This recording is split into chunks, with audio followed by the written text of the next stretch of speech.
Transformer क्या है? Transformer एक ऐसी डिवाइस है जो या तो वोल्टेज को इंक्रीज कर सकती है या डिक्रीज कर सकती है। It is defined as a device which is used to increase या डिक्रीज द वोल्टेज। ट्रांसफार्मर एक ऐसी डिवाइस है जो या तो वोल्टेज को इंक्रीज करती है या डिक्रीज करती है।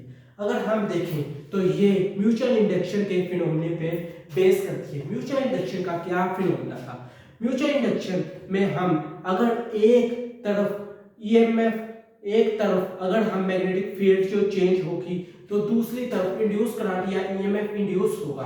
Flux change in one coil and EMF या induce current produce in other coil. This phenomena is known as mutual induction. Mutual induction के फिनोमेना में अगर हम एक तरफ फ्लक्स चेंज करते हैं तो इंड्यूस करंट या इंड्यूस ईएमएफ जो है वो दूसरी कॉइल में प्रोड्यूस होता है। इस फिनोमेना को हमने म्यूचुअल इंडक्शन का नाम दिया था। अगर हम इसकी कंस्ट्रक्शन की बात करें तो ये लेमिनेटेड आयरन कोर से मिलकर बनी होती है, यानी ये बहुत सारी आयरन लेमिनेटेड आयरन स्ट्रिप से मिलकर बनी होती है। एक ट्रांसफार्मर में बहुत सारी लेमिनेटेड आयरन स्ट्रिप होती है। ये एक सॉफ्ट आयरन कोर है। हम सॉफ्ट आयरन कोर को क्यों लेते हैं? सॉफ्ट आयरन कोर एक ऐसी आयरन कोर है जो फौरी तौर पर मैग्नेटाइज हो जाती है और फिर जल्द ही डीमैग्नेटाइज हो जाती है।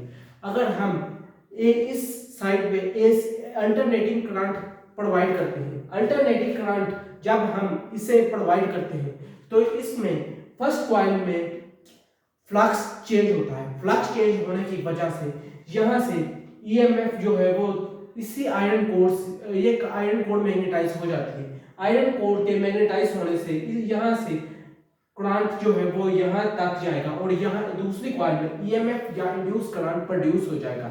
इसी को हम ट्रांसफार्मर कहते हैं। ट्रांसफार्मर में या तो स्टेप अप वोल्टेज होते हैं या स्टेप डाउन वोल्टेज होते हैं।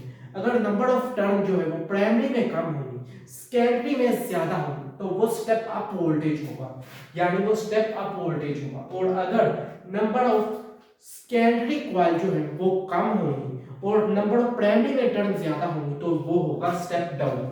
और स्टेप अप को हम NS over NP VS over VP और स्टेप डाउन को NS over NP is equal to VS over VP less than 1।